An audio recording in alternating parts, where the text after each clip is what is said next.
এই লেখাটা 3 দিন আগে লিখেছি। লেখাটির নাম খুঁজে চলা তাকেই। লেখাটি এমন: খুঁজে চলা তাকেই কেবল, সে অচেনা, তবুও খুঁজতে কেবল ইচ্ছে করে। তারপর একা একা কথা হয় অনেক, একসময় থেমে যাওয়া হয়। তবে কেন খোঁজা হয় রহস্যকে লুকিয়ে? সহস্র বছর ধরে তাকেই খোঁজা কেন? কোনো প্রশ্ন নেই মনের মাঝে আর। খুঁজে চলতেই যেন ভালো লাগা। মাঝে মাঝে মনে হয় ধুর খামখেয়ালি, তবু ভেসে ওঠে মায়াবী মুখের ছবি। উদ্বেগ, অপেক্ষা, আগ্রহ, আবেগ একই সাথে। বাদ দিয়ে আবার উল্টানো হয় পৃষ্ঠা।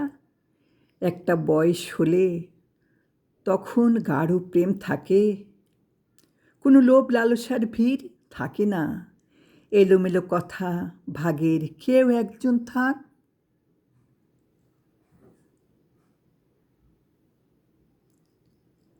শেষ বেলায়ও কিছু মন সবুজ থাকে।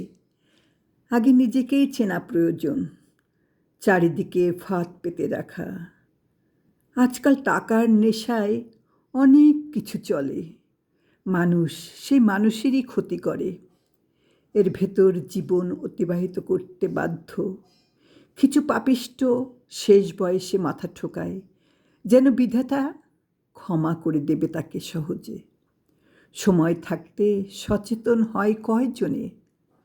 খুঁজে খুঁজে বেলা শেষ হয়ে যায় কারোর যে। অপেক্ষা আছে নতুন করে বেঁচে ওঠা সূর্য শিশির ছোঁয়া শিউলি সকাল যেমন।